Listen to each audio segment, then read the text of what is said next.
This is 7 News, the voice of the Riverina. Tonight, Leeton farmers turn out in force calling for an end to water buybacks. 2 men charged after allegedly robbing a Junee service station. I'm Daniel Gibson. Later on this news hour, a man charged with sexually assaulting a 90-year-old woman. And there's rumours Gladys Berejiklian could become the new Optus boss. 7 News begins now. Good evening. Basin communities and farmers have joined forces for one of the country's biggest protests against water buybacks. Deniliquin, Griffith and Leeton councils all held rallies this afternoon saying the plans will devastate communities and drive up grocery bills. Marla Summer joins us now with more. Marla, what else can you tell us? Nick, community members turned out in force today as they made their plea to stop water buybacks. The government plans to buy back water from the Murray-Darling Basin, which once taken off the market is not available for agriculture or irrigation. Farmers say it could cost thousands of jobs and slash almost $1 billion worth of food and fibre from farms. Our local member is supporting the cause. It's not just the production, it's not just the declining food and fibre that's going to suffer as a result. It's the hairdresser, it's the cafe, it's the school where kids leave because their families pack up and go and the community just shrinks. And those protesting today say it's not just river communities who could be affected. Grocery prices are also expected to go up. Nick. OK, thanks for the update, Marla. That's Marla Summer reporting for us tonight. Wagga has been granted a share of almost $17 million in veteran support. 2 local projects are set to benefit, with the veteran community to reap the well-deserved reward. A pat on the back for the Veterans Affairs Minister as he delivers a multi-million-dollar paycheck. We are announcing grants worth nearly $17 million across 21 projects around the country to support veterans and families. Stopping by today to announce 2 of those 21 projects will bring more than $1.7 million to the local community. To the New South Wales RSL Life Care Wellbeing Hub here for the Riverina, as well as to Pro Patria.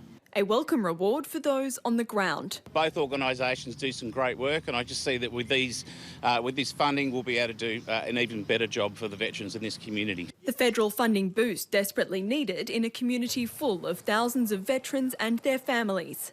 And we've seen with the Royal Commission into Defence and Veteran Suicide that we can't just wait, we've got to take action. It's aimed to consolidate Pro Patria's services and expand the Wellbeing Hub's operations. This grant means that we can bring forward our plans to house the Defence Shed in Wagga Wagga on site with us. To create bigger social connection opportunities with veterans and families, because we're finding that these days many veterans are being brought into the centres, around our different centres, by their family. Giving hope to a region intertwined with the Defence Force fabric. This funding is important. This funding is deserved and you've come good, so thank you very much. Emily Francis, 7 News.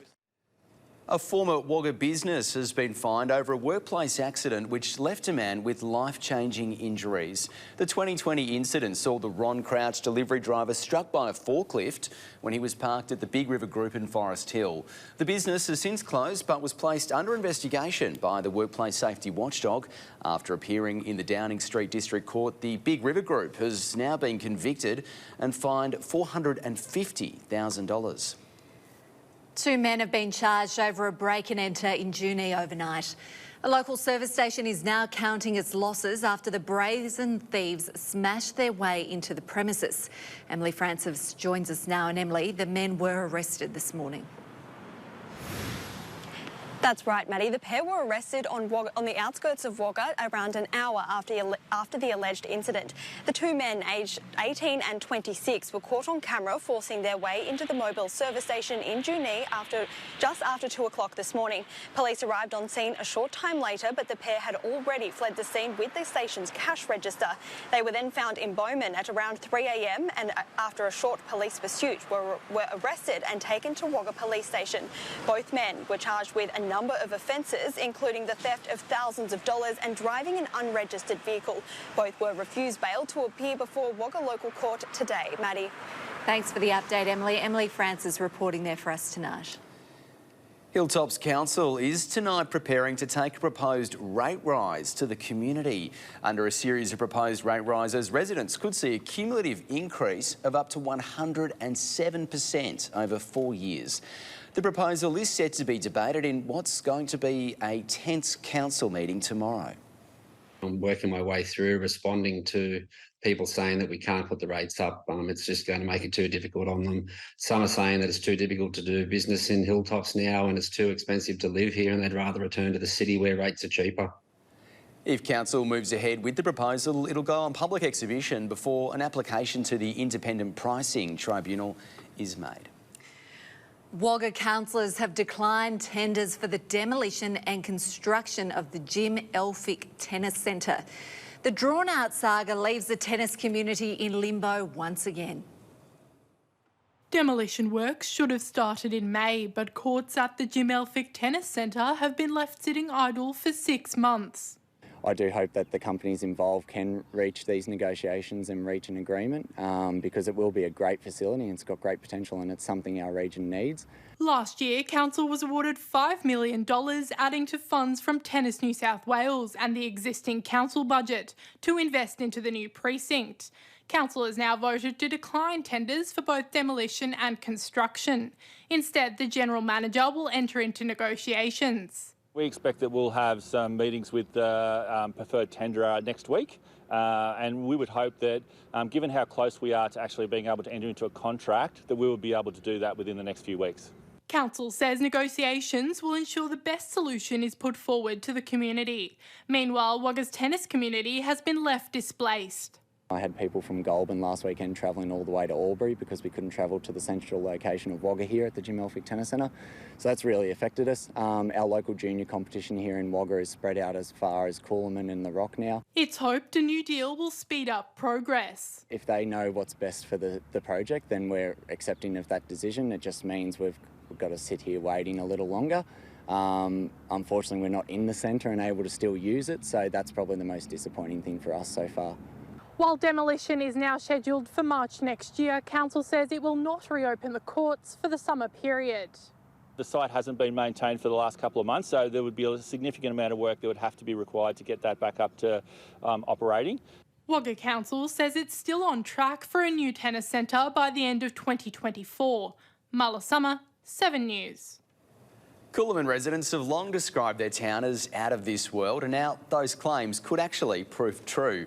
It comes as the Australian Space Agency prepares to send a lunar rover into space. The competition to name the device has narrowed down to a final 4. Coolman has made the short list, with the Indigenous name describing a tool used for hunting.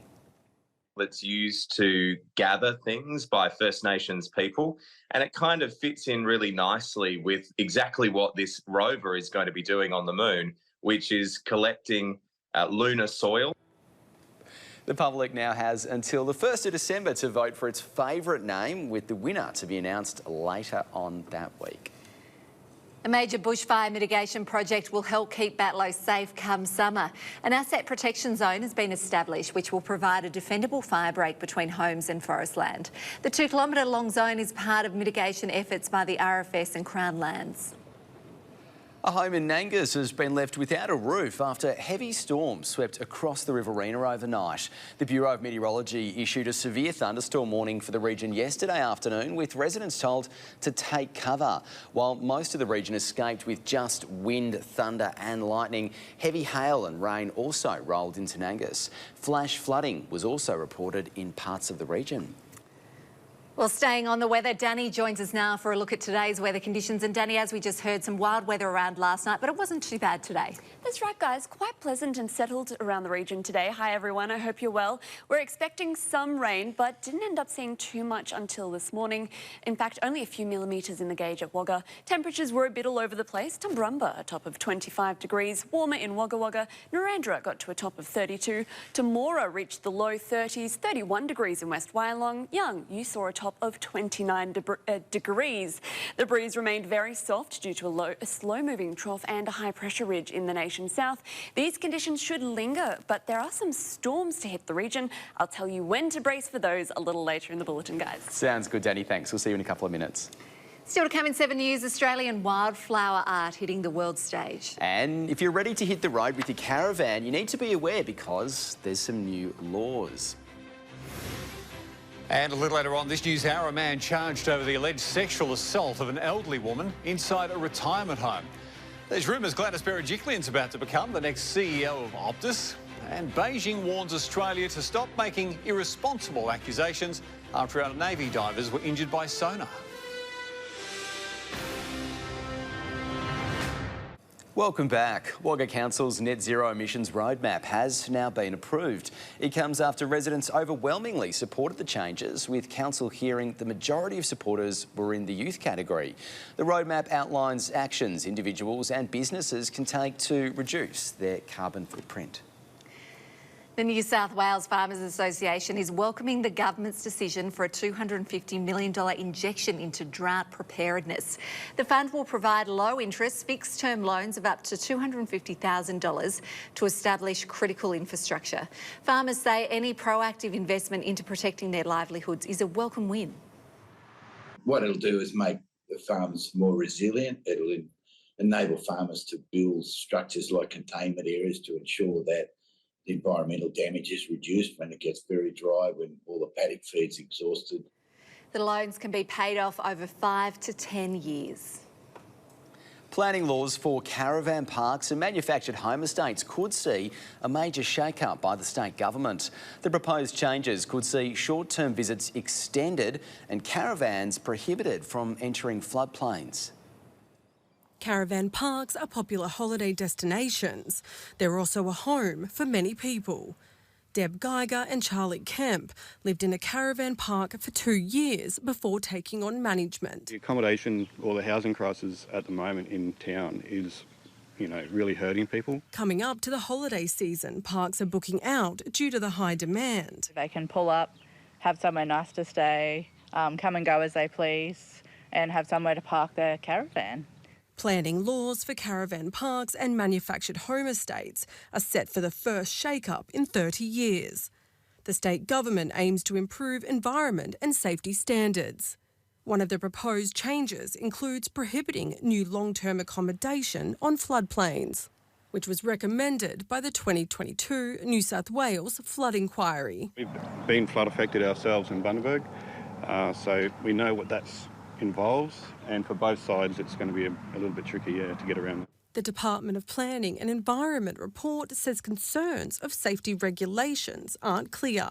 If changes are accepted, fire hydrants and hose reels will be installed and maintained as per Australian standards. Further changes from the state government include standardisations to the length of stay, which means short-term limits will increase from 150 days to 180 for caravans and to 90 days for camping.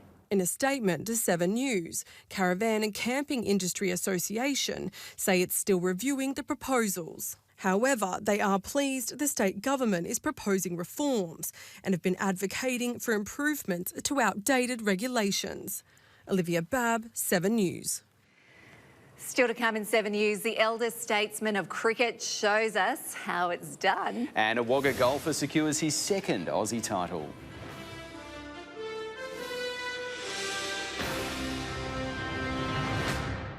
Welcome back. We begin with rugby league tonight, and June E product Will McDermott will suit up for Group 9 rival Temora next year. The talented 19-year-old helped the Diesels to Bemeister Shield glory last year before playing a pivotal role for the club in its return to the top grade in 2023. A versatile competitor, McDermott could fill a number of roles for the Dragons, who finished as minor premiers this year. Temora going down to the Kangaroos in the preliminary final. Turning to water polo now, and the Wagga Association is confident it'll be in a position to fully commit to the ACT Premier League next year. The Wagga Bidgie Gators are halfway through their debut campaign after hosting another powerhouse at home. 4 games into their debut Premier League campaign, the Wagga Bidgie Gators are still chasing a maiden victory. But the newcomers have still managed to achieve plenty of goals. Proud men's coach Ryan Menz is adamant a win is on the horizon following the Bidgie Gators' much improved performance against competition heavyweight Nordec. We're incredibly confident. We were even quite confident going into that second game with how we performed for the first half, and then into the third quarter. We're still quite confident that we were potentially going to get a win. The unbeaten ladder leaders claimed an 18-7 win over the Wagga men in their first showdown, but the hosts managed to close the gap to 7 in the second game of the doubleheader. Nearly held it with them for 3 quarters, and then just in that last quarter a little bit, they got a couple quick goals on us and we just couldn't respond to it. Young gun Jack Piggott stepped up against the perennial powerhouse, netting a handful of goals in both games. Men's also reserved high praise for Rex Gallagher, lauding the experienced player for his leadership in the pool. And really being a bit of that commanding force, and then the likes of Sean Bennett as well, and myself when we got in the water, really controlling the boys and leading them around the pool. The Bidgie Gators won't play again until late April, providing ample opportunity for improvement. Fitness and cohesion are the priority. As a team, hoping to lock in a day now, a week that most suits as many people on the team as we can, so we can get in and really shore up our attack and positioning and working with each other. The Bidgie Gators will play 8 games this season, but Men's hopes to see the club commit to a full campaign next year. Steph Muir, 7 News. To cricket now, and veterans of the game hope to return to the paddock before the end of the year. Wagga's elder statesmen took centre stage earlier this month when they faced an ACT lineup at McPherson Oval. Former Wagga Mayor Greg Conkey top scored for the hosts with 35 runs off 36 balls, but the Canberrans still managed a comprehensive win. Despite the result, the exhibition clash was hailed a major victory for the future of veterans cricket in the city. But there's a long way to go yet. We want to be affiliated with Wagga Cricket and the Veterans Australia Association, which that's still in the pipeline. ACT want to do a return match with us before Christmas. Ben is looking for volunteers to form a local committee. A keen Wagga golfer has backed up his New South Wales pitch by reigning supreme at the Australian Open Championships. Jack Callis made the most of his home course advantage to finish 5 under par and secure his second Aussie title. 36 golfers took a swing at the Australian Open Championships in a bid to be crowned the nation's best pitch and putt player. Had players from Wagga and locally. We also had players from Canberra, a couple up a bit higher than Canberra, Melbourne. Despite the stiff competition, 2 familiar faces managed to climb to the top of the leaderboard. Just over 6 weeks after taking out the New South Wales Open Championships, Jack Callis topped the standings with a score of 211. And Jenny Whittaker, she won a competition down in Waverley recently, and she was deemed almost like the Victorian champion down there. Now she's the Australian champion for the ladies as well. Both Callis and Whittaker are regulars on the popular course. Jenny plays here probably 4 to 5 times a week. Jack comes down once or twice a week, but they both come quite regularly leading into the Australian Opens to make sure they've got their practice in. The Australian Pitch and Putt Association shares the Premier Open around a selection of venues, but Wagga Par 3 and Driving Range hopes to see the New South Wales Championships return to the city in 2024. Local staff have been working hard to restore and revive the greens, and more exciting improvements are in the pipeline. Over here we're going to have a barbecue area with gazebo set up, like an awning and that, and then we will in the future get a new clubhouse and a space over there, so we'll have indoor golf and then indoor chipping and all that sort of stuff as well. The popular Wagga facility recently experienced its biggest day on record, with more than 160 golfers moving through the venue. Steph Muir, 7 News. Up next in 7 News, Danny is back and she's got an in-depth look at what's happening weather-wise over the rest of the week. That's next. Hello again, time for another check of the weather. Troughs over the east are set to trigger rain, showers and storms, making heavy falls likely in southern Queensland and eastern New South Wales.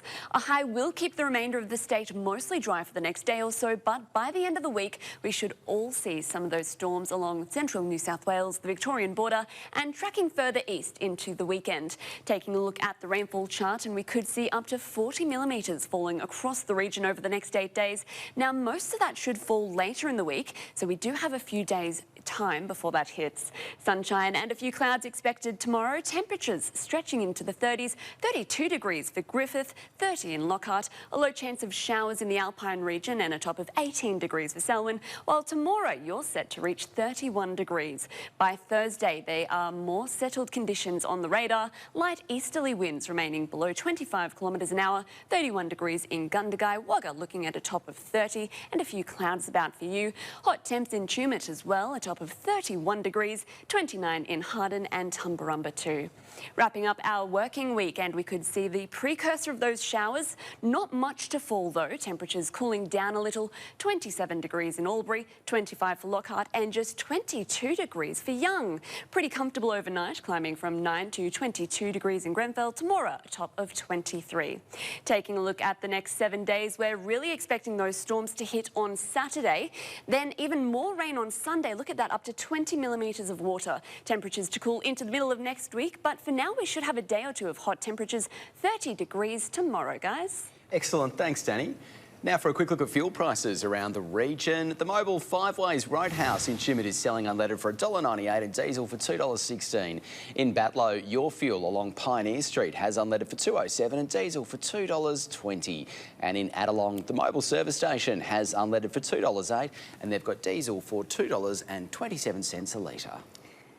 And that's your local news for tonight. Thanks for your company. You can catch up on our website or, of course, at 7+. Right now, Dan's got your national news. Enjoy your night and we'll see you tomorrow at 6 o'clock.